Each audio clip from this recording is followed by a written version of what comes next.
Yeah, should I start?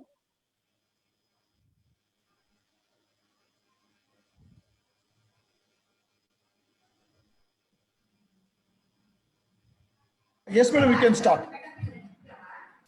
A warm good evening to both the respected teachers and the audiences. Myself, Dr. Shraddha Diwan. I'm working as a lecturer at SBP College of Physiotherapy at Ahmedabad since 18 years. Society of Indian Physiotherapy is aimed to take the physical therapy profession in India forward to its truest potential by providing platform to share the ideas amongst academicians and clinicians to enhance the opportunity for better education. Current pandemic has broadened the boundaries of education through digital platform, and our SIP is strengthening its goal by using these learning opportunities. I take this opportunity to thank SIP for giving me an honor to moderate this today's session, which any physical therapist working in the field of neurorehabilitation would love to listen. Simply executing activities of daily living without loss of balance is not a big deal for any of us. But executing same simple activities of daily living by a person with cerebral lesion with residual impaired neuromuscular system is quite challenging. So we have a two dynamic speaker.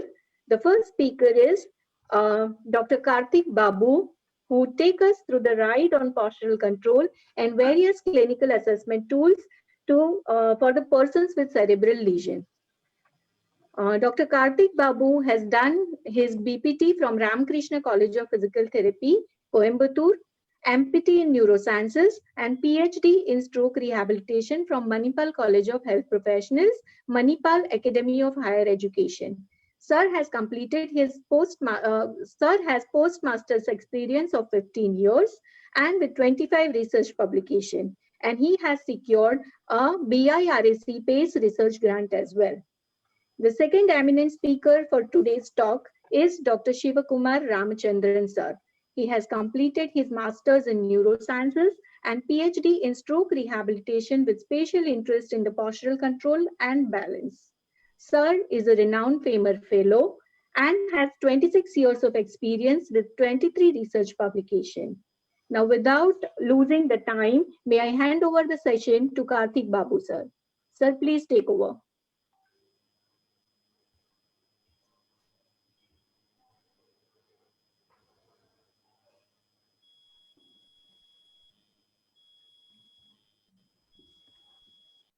Yeah, thank you, madam, for introducing me to the audience.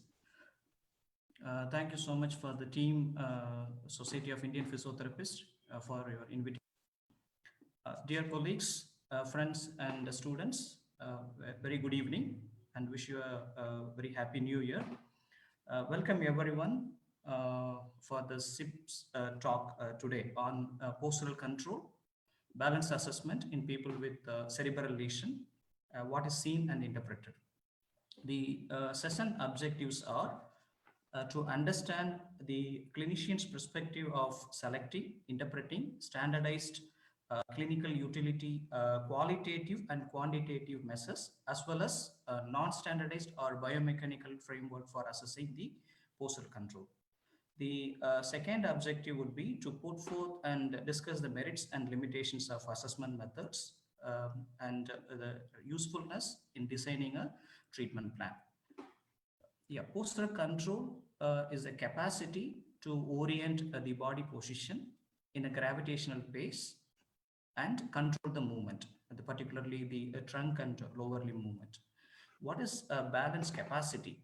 It is nothing but one's ability to keep and move the body up against gravity while remaining in a base of support and also attaining a new base of support. The balance deficits in people with neurological dysfunction are viewed from six postural contexts, namely biomechanical constraints, stability, anticipatory and reactive postural adjustment, sensory orientation, and functional balance during mobility. Besides spasticity and stiffness of muscles, the trunk and lower limb weakness mainly account for biomechanical constraints and postural assessment in people with cerebral lesion. The stability limits are how well a person could move the center of mass towards the boundaries of reference of stability. Stability limits are not only affected due to sensory motor issues, but also with perceptual dysfunction. For example, a person with Pusser syndrome or spatial disorientation may show shifting the body weight towards the weak side due to poor perceptual dysfunction. The proactive and reactive postural control strategies are the postural response to self-initiated and external force-induced perturbations, respectively. Multiple sensory systems are involved in people with neuromotor dysfunction. The postural orientation is measured in different sensory altered conditions, such as eyes open versus eyes closed, and standing on a firm and unstable support surface, as well as sway referred situations. The assessment of postural control and balance capacity is critical to understand the importance and the impact of a balanced performance on meeting the daily functional needs so as to plan appropriate treatment efficacies. Till now, there are many ordinal scales. They are the clinical utility measures of qualitative and quantitative nature are available.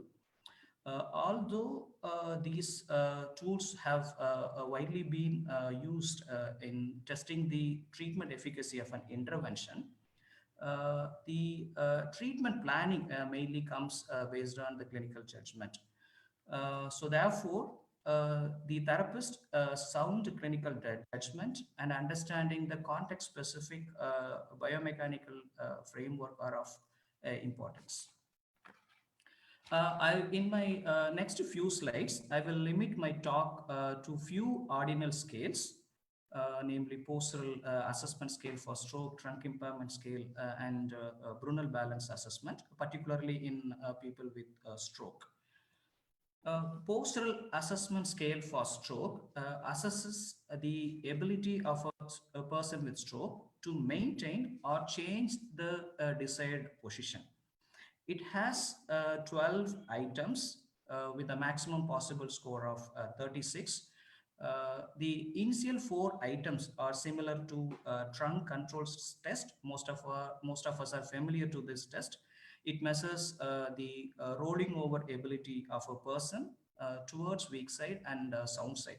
And therapist will look at whether the patient can able to roll over or is there any compensation, followed by how well the patient can come to a sitting position from supine position and ability to sit independently for about 30 seconds.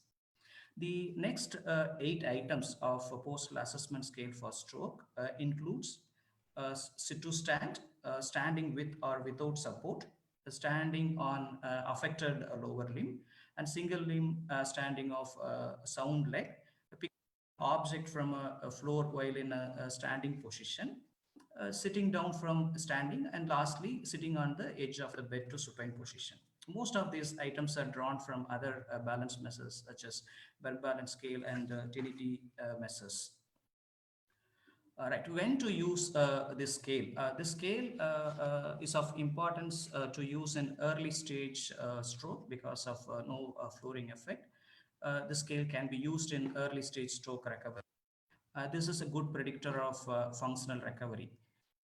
And the next comes the trunk impairment scale. There are 2 trunk impairment scales available proposed by Verheiden and Fujiwara. The former scale by Verheiden measures static sitting balance, dynamic sitting balance, and coordination. So in a static sitting balance, the therapist observes the sitting balance stability while crossing the patient's sound lower limb over the weak leg, followed by asking the patient to do so. So what you need to look at is whether the patient can maintain the trunk stability without losing the balance. In dynamic sitting balance, therapist assess the patient's selective lateral flexion initiated from upper trunk and lower trunk. So here we assess the ability of patients to selectively contract the trunk once ipsilaterally and elongate eccentrically on the contralateral side. If the patient's stability is compromised, patient may show some kind of compensation in lower limbs. So thereby you look at postural stability, particularly the dynamic stability of a patient. And lastly, the coordination. Coordination is the dissociated trunk rotation movement between upper and lower trunk. Here you will ask the patient to rotate the upper trunk thrice and lower trunk thrice. So what you look at here is you look at whether patient could complete. Is there any asymmetry while doing so? And you look at how many number of rotation is happening in 6 minutes time. So there is a maximum score of 23. If a patient scores 21 out of 23, the patient has good trunk control. When to use this trunk impairment scale by Verheiden? This scale is used when the patient has already attained a static sitting balance. This is not useful when someone is not having a sitting balance. The trunk impairment score at the time of admission is the best predictor of the work balance score and the Barthel index at the time of follow-up. The trunk control score, the sitting balance score, particularly the dynamic sitting balance score, is also a better predictor of the gait speed at future follow-up. So one of our recent publications from topics in stroke rehabilitation, we found that the trunk impairment scale, particularly the lateral flexion of the torso in seated position and trunk rotation strength measured using the dynamometer are the major determinants of balance self-efficacy of patients with community dwelling chronic stroke patients. The balance self-efficacy was measured by activity-specific balance confidence scale. Right. So the lastly, the trunk impairment scale. This is a quite interesting tool, though. But this tool has not been widely used in interventional studies. This tool is very much useful for the fact that it measures the verticality. It also measures the writing reactions as well as the strength. How would you measure the trunk verticality? This is one of the important aspects that we need to look into in an early stage stroke recovery.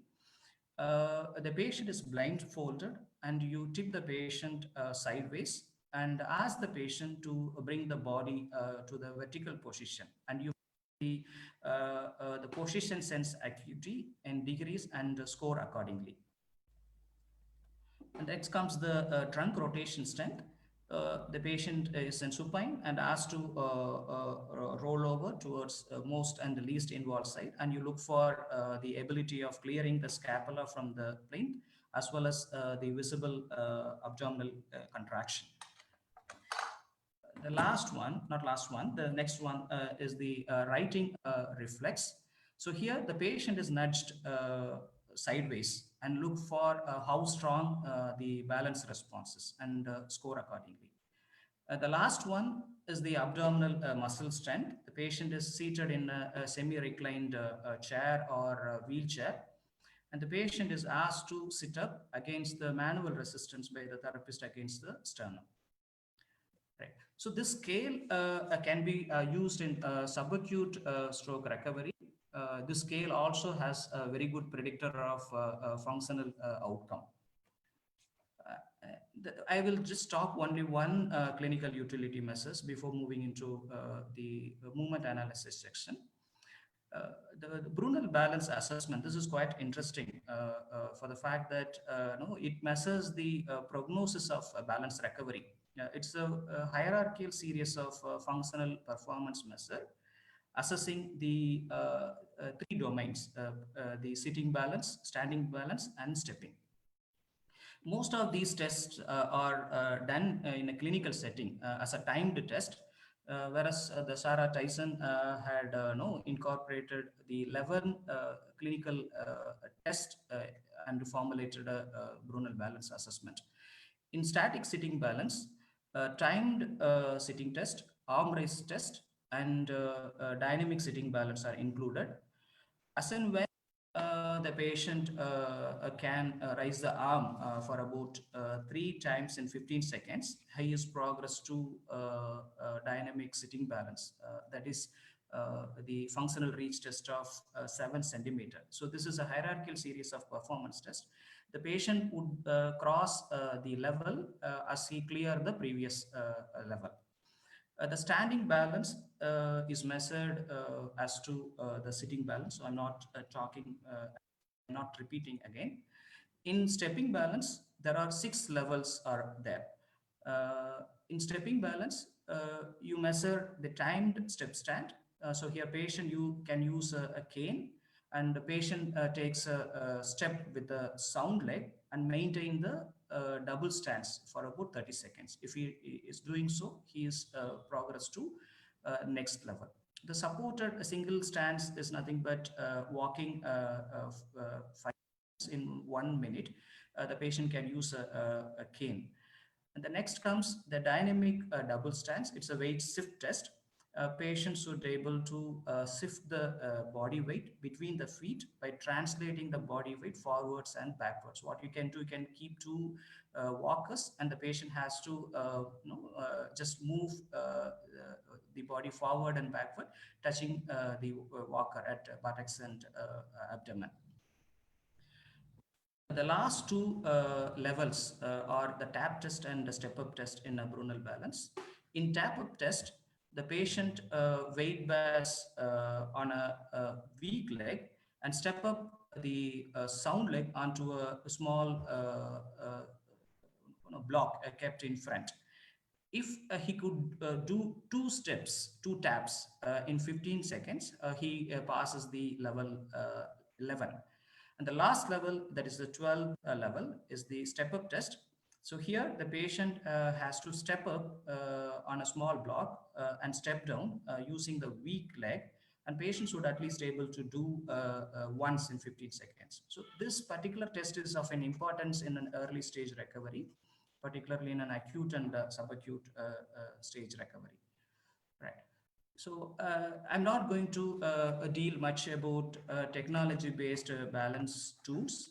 There are and force plates, then optokinetic motion sensors are the technological advancement that measures the COM excursion, center of pressure excursion, as well as the movement trajectory of body and extremities. So this is of very much useful when we have a laboratory, and these are widely used in research work. When the EMG is used, posterography, it's a powerful tool. EMG can detect the postural responses when the patient is standing on a dynamic posterography in unaltered set conditions. And EMG these days are viewed to measure the functional balance capacity during daily activities. One can measure the muscular activity profile during many functional balance and mobility tasks. All right. So now I'll move on to 2 case scenarios. The first one is about the anterior posterior postural control. The second one I talk about the lateral postural control. Right. I'll just talk about one scenario, one case scenario, as when the patient shifts the body weight forward.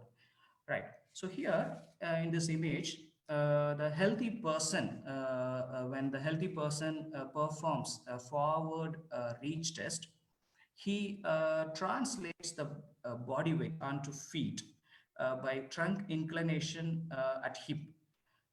This trunk inclination, to perform this trunk inclination, the abdominal muscles and gluteal muscular activity are essential. Whereas the same task is asked to perform by a patient with stroke, he would rather flex the trunk, upper trunk excessively by posteriorly tilting the pelvis, which means there is a weak abdominals and gluteus maximus muscle contraction. So he has a poor dynamic stability. So the although you could see the amplitude of trunk flexion is not altered, the ability of the person to shift the body weight onto the feet is less, as measured in a force plate. So what this indicates, the patient during a forward weight shift, the patient would not translate the weight onto the feet. That is critical for the reference of stability for sit to stand. So this is important. So in most of the clinical setting, we do sitting balance exercises. Patient would do a similar forward reach test of 7 centimeter, but moreover, he would use the upper trunk and not having a dynamic stability of a pelvis. And lastly, one another clinical scenario of lateral postural control. So here, the person is asked to do a lateral reach out. In an ideal situation, a healthy individual would do a lateral weight shift from lateral flexion of head and neck by keeping the trunk and pelvis stable, which means the lower part of the body is stable.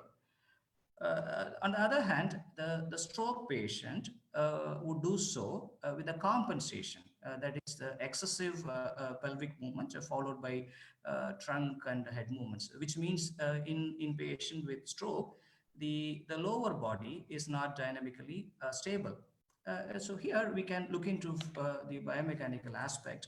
We know the anterior posterior the balance stability is controlled by abdomen and gluteus maximus, but unlike the anterior posterior balance stability, the lateral the balance stability postural control should be mainly controlled by the quadratus lumborum because the gluteus medius is in mechanically active insufficiency when the hip is being flexed.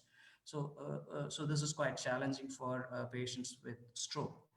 And so what we draw this from this scenario, so I introduced a term dynamic stability. Dynamic stability is not only important for the torso or pelvis, this is important for every body segment. What is dynamic stability? It's nothing but ability of a particular segment to to be in a stable position, but also active, so that other part of the body can independently move in different directions or a plane during functional movements. So this dynamic stability, the dynamic instability do persist even in standing and walking.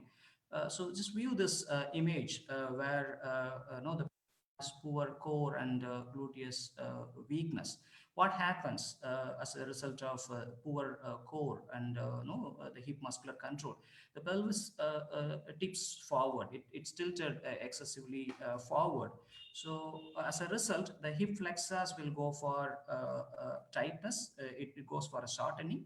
And hip flexors being a phasic group of muscle, it should elongate and contract for hip flexion. That's one of the possible reasons for why the patient would do circumflexion. So it would invariably result hip muscular weakness. Similarly, when the gluteus maximus and the gluteus medius, the abductors and the quadratus lumborum are not activating together as a force couple, the patient finds difficulty in shifting the body weight towards the weaker side. So the one interesting fact here is the pelvis, if you look at, it acts as a torso in sitting, but whereas it acts as a lower limb in standing. So when we plan a treatment, we cannot definitely demarcate body parts. We have to consider all the parts as together. So we had done a few correlation studies where we observed trunk control, lower limb muscle control measured by Fugl-Meyer trunk impairment scale and dynamometer are related to postural malalignment and weight bearing asymmetry, capacity measured in multiple outcomes. as well as gait speed. So in a nutshell, the assessment using clinical utility measures are important to test the treatment efficacies. But whereas we also take into consideration that the assessment, particularly from the biomechanical framework and how the muscles behave in different functional movements are very much important. This is an ongoing assessment during treatment. This is usually not done before and after treatment. Most of the time, we take the measure before and after treatment. It would be better to incorporate the qualitative and non-standardized the biomechanical framework of assessment to plan treatment. So based on this information, we drawn certain hypotheses. Based on that, we conducted clinical trials, particularly of TRAN. I would say certain assumption that from which we conducted certain clinical trial.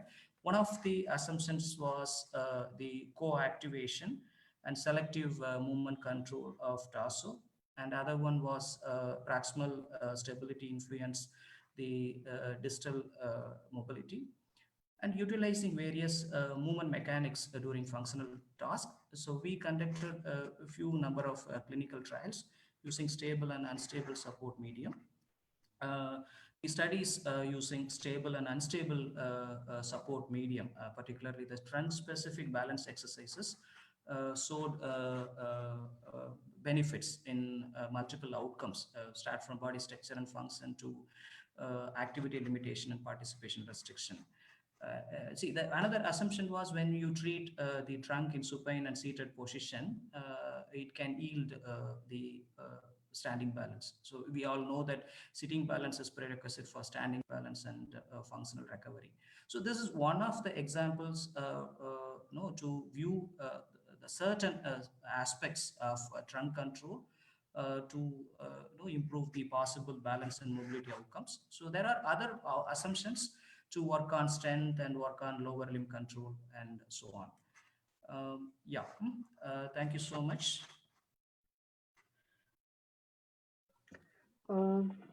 Thank you, Karthik Babu sir, for a wonderful enlightening session, briefing the various assessment tools for the postural control. I hope everyone would have enjoyed the session. Do we have the question answer right now or at the end of the session, sir? Would you like to take the question answer now? Yeah, it would be better to take a question by end of the session. Once the SAS is also done, we will take the questions together. Okay, sir. Okay, sir. So now we have Dr. Shivakumar Sharma, sir, with us. And sir is a principal at the Faculty of Physiotherapy at Sri Ramchandra Institute of Higher Education and Research, Chennai. Sir, please take over.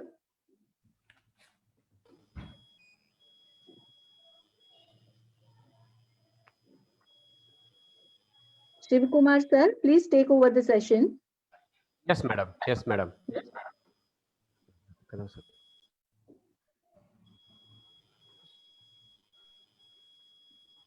Yeah, is screen visible? Yes, it is visible, sir. Yeah. Good evening, everybody. So I'm just continuing from what Dr. Karthik was talking about, postural control. In a nutshell, I'm going to say which is good, whether the qualitative or quantitative. I'm just going to share my views, and it's going to be something like open-ended question. So objective of this part of presentation is look at the need for a qualitative assessment of postural control and provide some suggestions to practice qualitative assessment of postural control. I'm trying to limit this presentation to cerebral lesions. That is, the applications or thoughts based on cerebral lesions, something like hemiplegia. However, the ideas can be translated to the assessment of postural control in other contexts. Generally, there are two methods in which the postural control is assessed. One is by quantification. That is, we use scales or measures like Berg balance, trunk impairment scale, or PASS, or forward reach test. So we try to provide some number. That's what I mean by quantification. And the quality is the other one, which usually goes by description in a clinical setup. So most often on a discussion, there used to be a word like the balance is good, fair, poor, and less often people use normal. They tend to use near normal, maybe at the expense of not to say normal, so that we have some deficit always there. And absence of balance is also less used word for description. And description of performance is another one, but which is less used. So this is how my talk is going to why this quality is important. What is being assessed beyond the outcome measures, that is a bug balance scaler or something.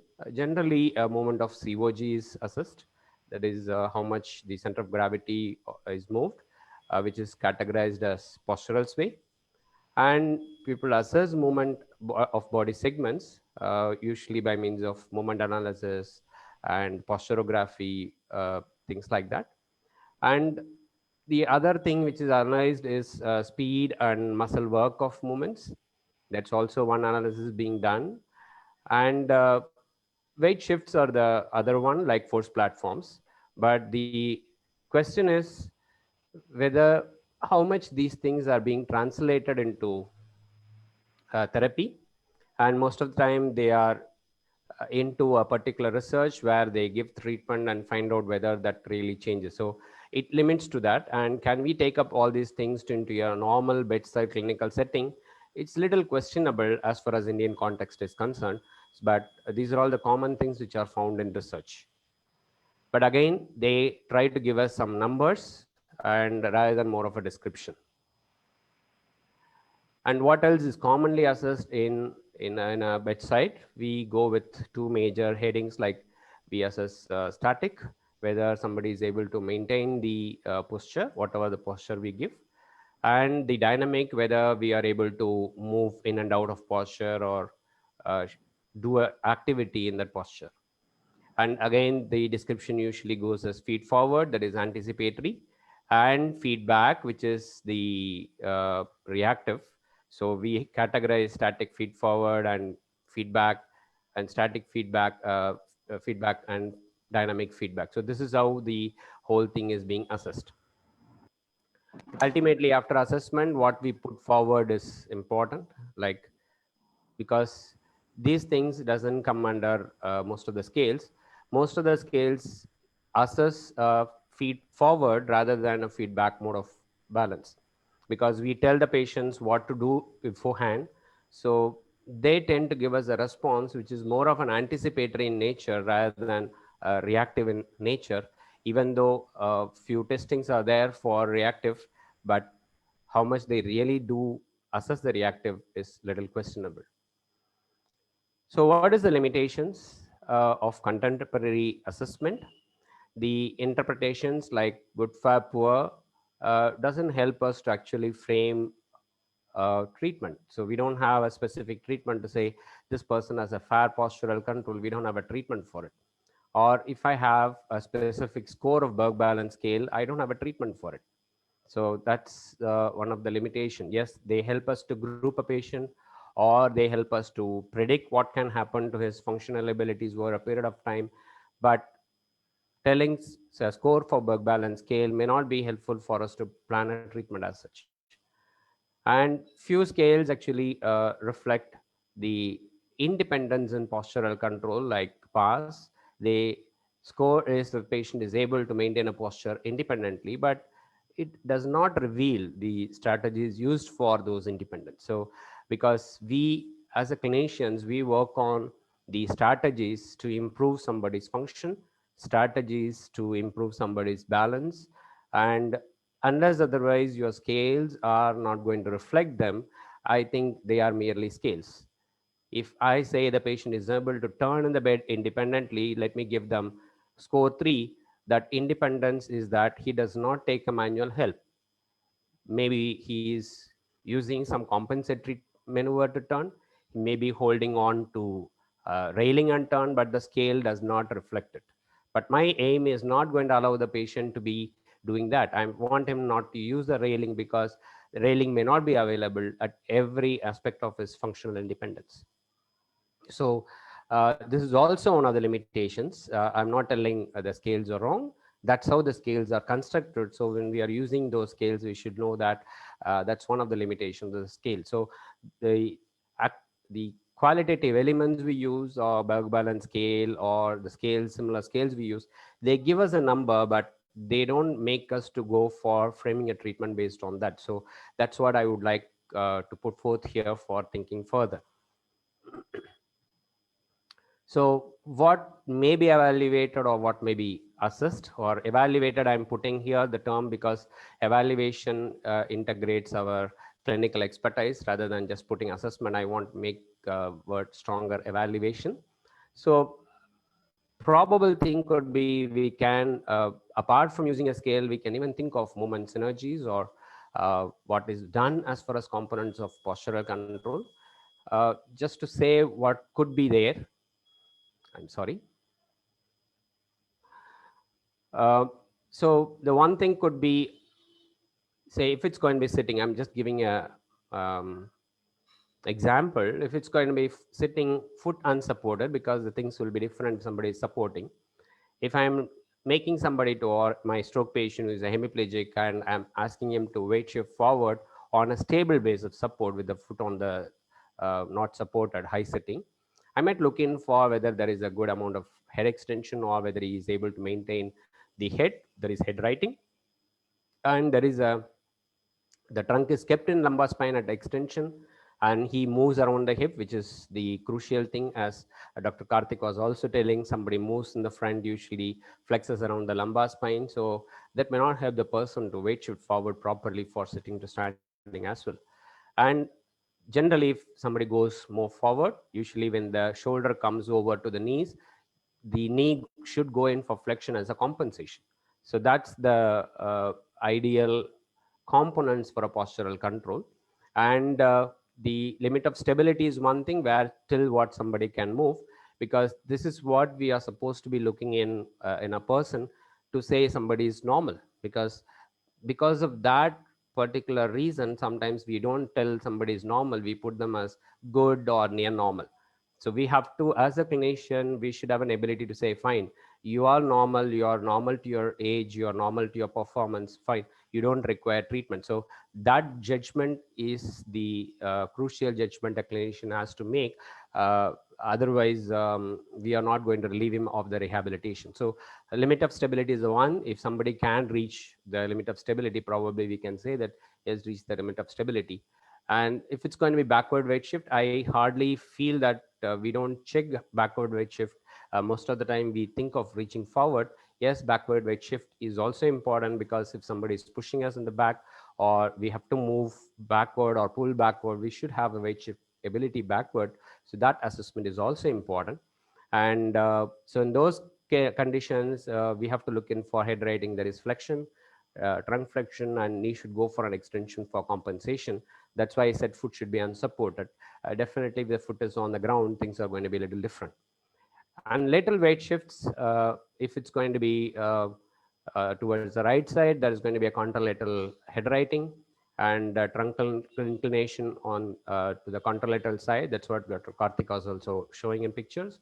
And contralateral lower extremity is expected to internally rotate and adduct with extension at knee, and contralateral upper extremity abducts if I go beyond the level. And generally the limit of stability will be attained when the contralateral shoulder comes in line with the ipsilateral hip. So this is the generalized thing which we can look at whether somebody is able to reach to a level of limit of stability. Again, we have to consider their age, the support in which they are sitting, and their, if we are looking at their premorbid status, whether he will be able to attain the real limit of stability. So, but if we keep those kinds of things, maybe we may be in a position to say whether he is able to do it properly, or when we can say that fine, his lateral weight shifts are good. So looking at these, some of the components will help us to understand where what is missing, almost like a principles of motor learning program. We may be in a position to train those things and set appropriate goal rather than writing good, fair, and poor. And if he's not able to do, we may be in a position to find out why he is not able to do. And so we have to look at the limit of stability, and the other thing could be appropriateness of the response. What I mean by appropriateness of the response is they may have a component, but is it appropriate for the stimulus we give? For example, say reaching to the right side, the normal is abduction of left side arm when limit of stability is approached, because I have to really stabilize myself. But even for a minimal movement, if the person starts lifting the upper limb very early, so we feel that yes, the component is existing, but the component is coming up too early.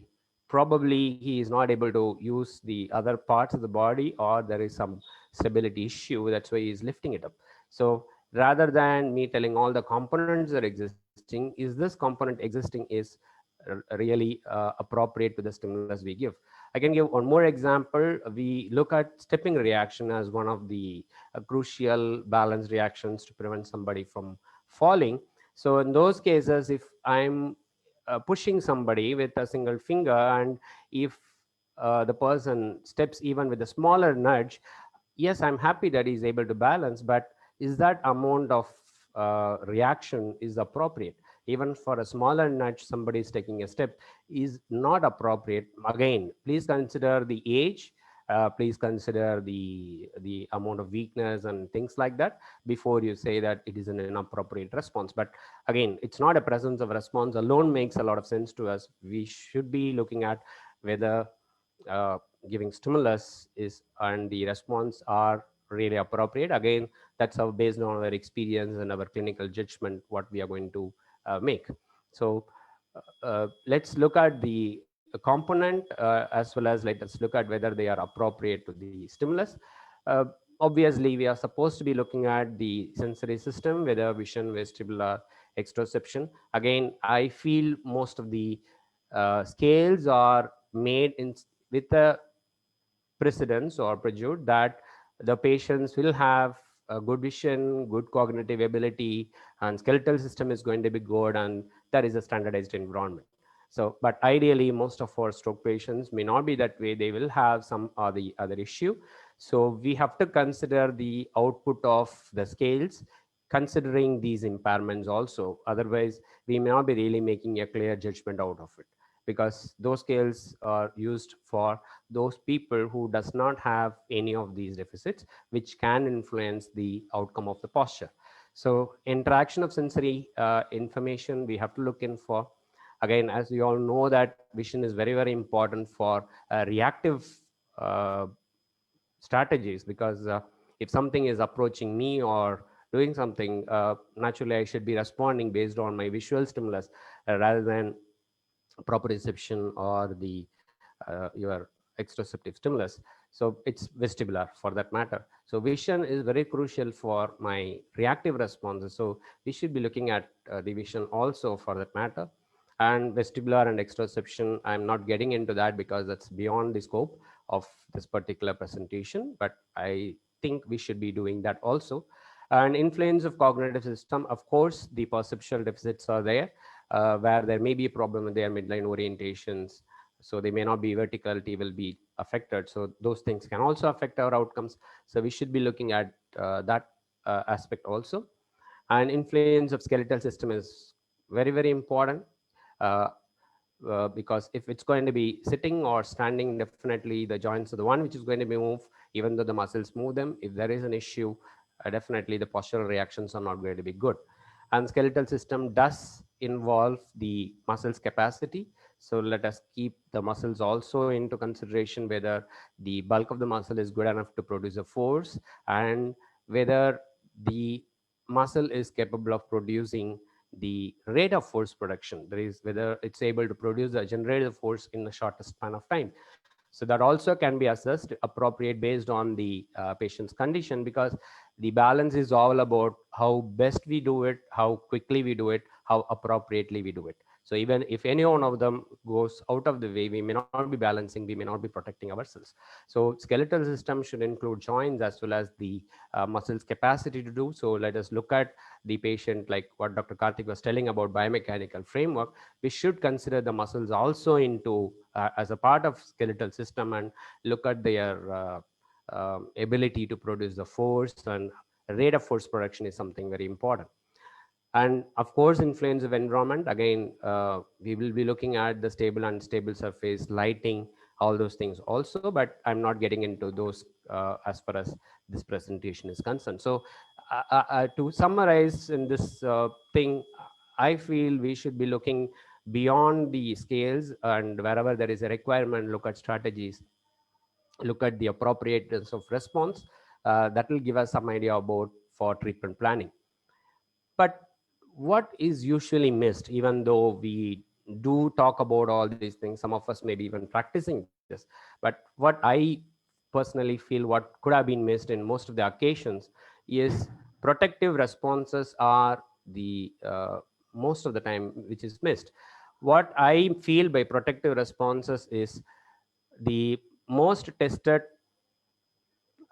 in standing as far as stepping is concerned.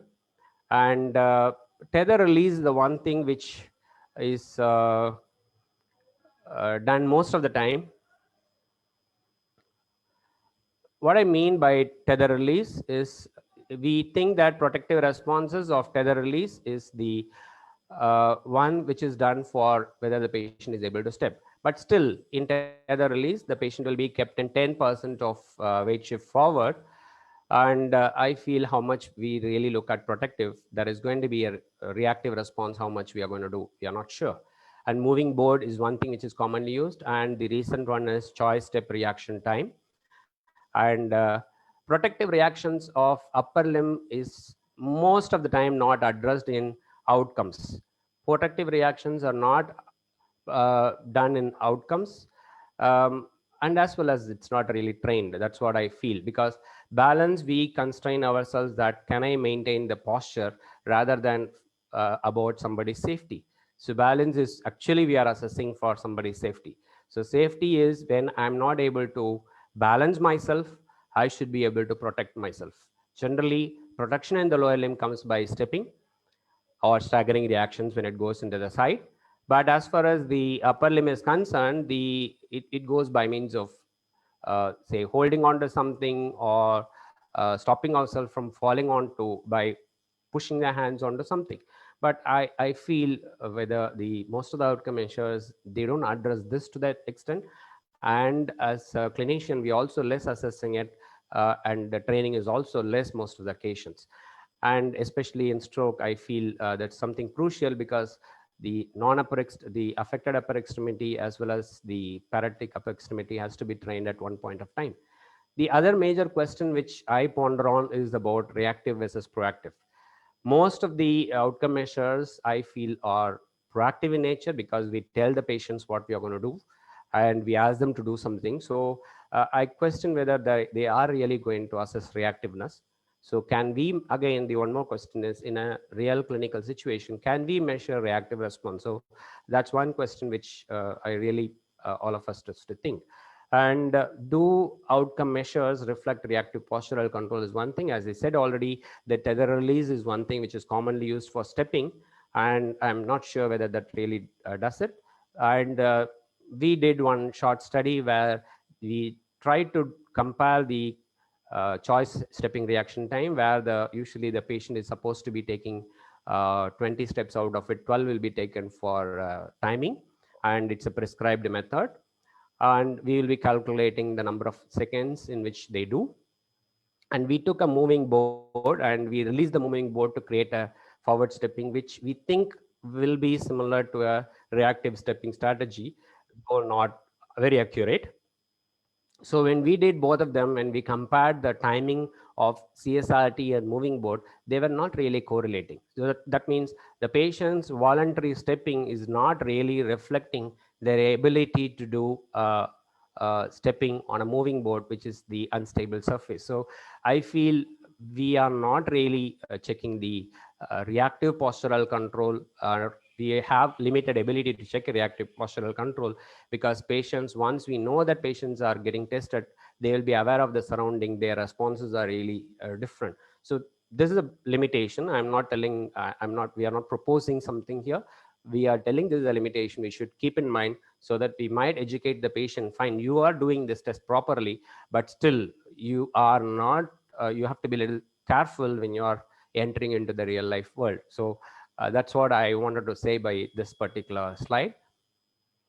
So where we are going to translate things into therapy, definitely we might train the missing components, what we assess by the qualitative assessment.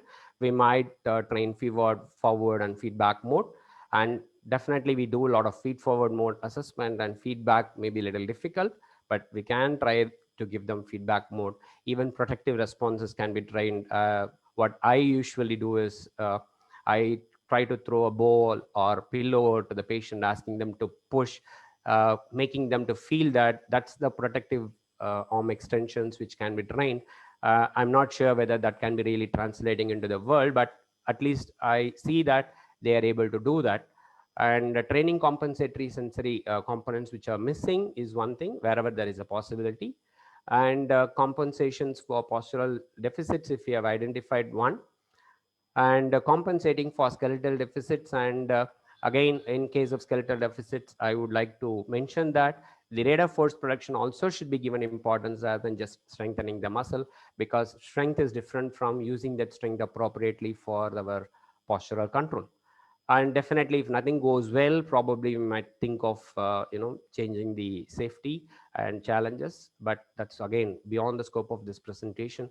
But I feel if we look at the qualitative elements, we may be in a position to come out with a better short-term goal or long-term goal setting as far as postural control is concerned. So in summary, I'm trying to put a summary for myself and Dr. Karthik. Postural control may be assessed both qualitatively as well as quantitatively. I'm not negating both of them.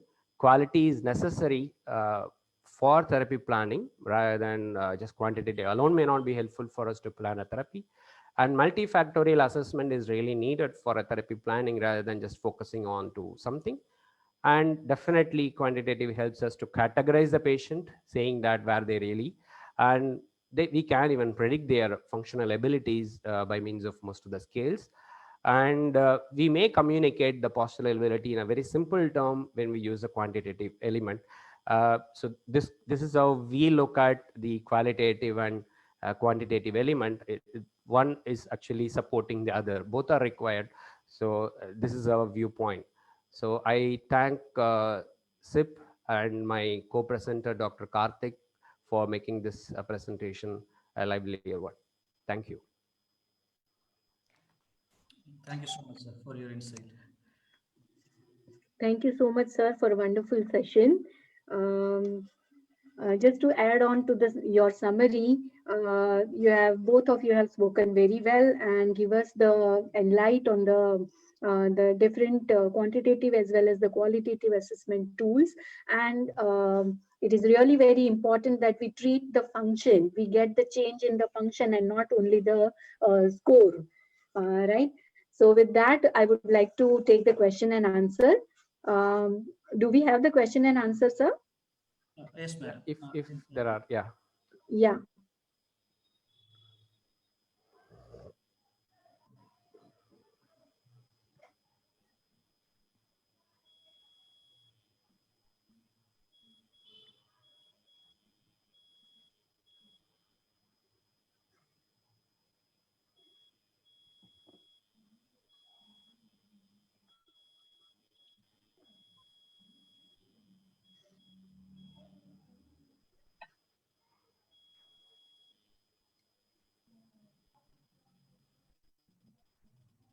I'm not able to see the question and answer on my screen, sir.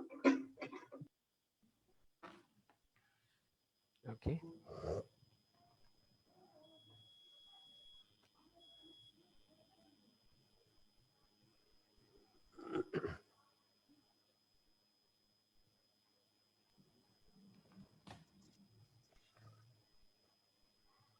It would be floating on the Facebook screen, sir.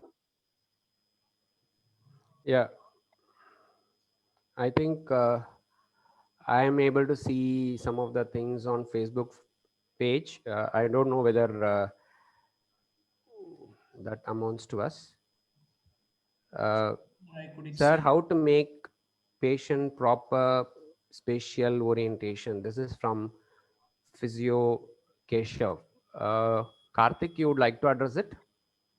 Sir, read through the question again, sir. How to Yeah, treat? it is how to make patient proper spatial orientation. Okay, right. So, all right, the spatial orientation is again multifactorial.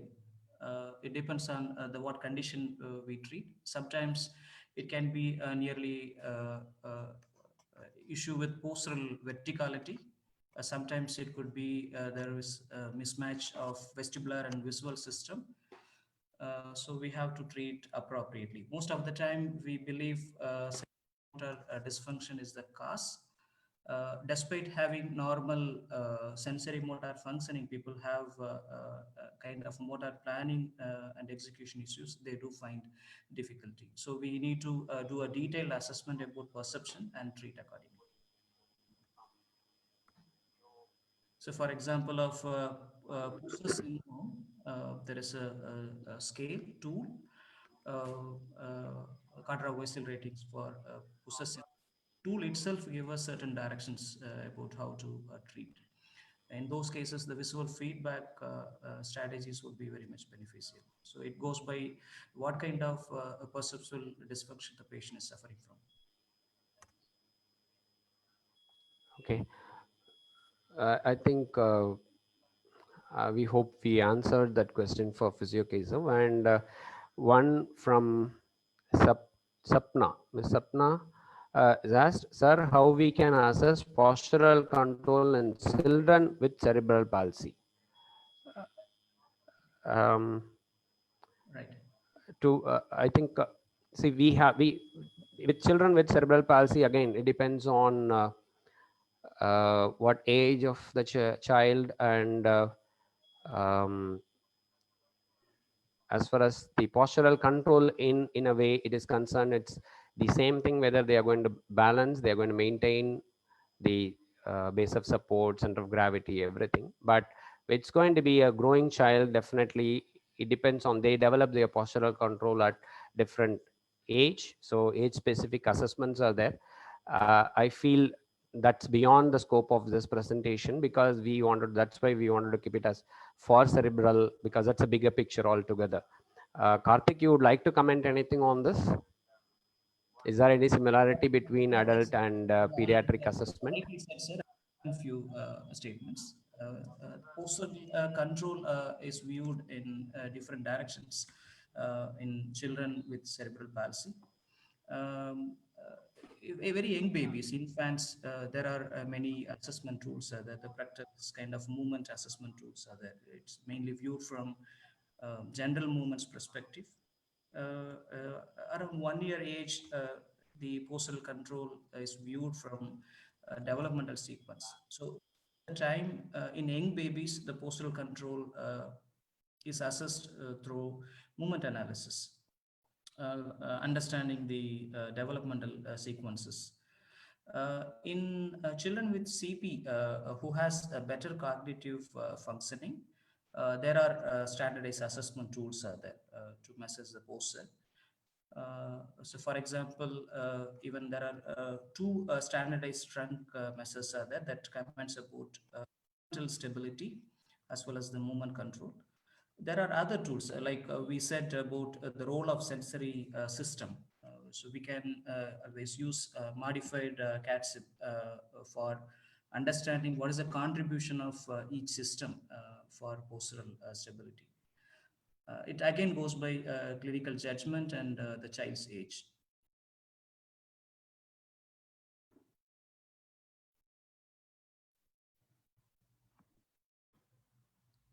Yeah, Karthik, I think the question is again, any specific scale for age 4 to 11 years. So we wanted to listen something about the scale again. Maybe if you have anything we can say, otherwise this is because this is beyond the scope of this presentation. So usually, commonly, what is done is about pediatric balance scale to measure the postal control, I mean balance capacity. But again, even from a balance scale, even a pediatric balance scale, there is always a clinical MDC and MCID is determined, minimal clinically important difference. But usually it is said around 7-point change in Berg balance scale and pediatric balance scale is said to be minimal detectable change.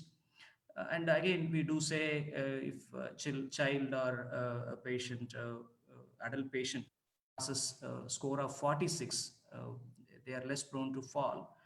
But again, sometimes suppose if we say 7-point change is meaningful, if someone cross from 40 to 47, still the person is crossing the fall risk. And what if the patient is moving from 30 to 30 to 40? The patient scored 10 points, but that is not equivalent to 40 to 47, because the 40 to 47 has a better prognostic indicator because the patient or a child can overcome falls. So it depends on clinical judgment. So in pediatric population, most of the standardized tools may not derive to a treatment plan. The movement analysis is very much important, and the prognostic indicator, we need to always consider the developmental age of a child and chronological age of child and how much the child attained in past few months. Based on that, we plan strategies. I think this answer to the question, I believe. I hope I should have answered. I'm not able to see any further question. Shraddha madam, I think you can take over from here because no further question has come.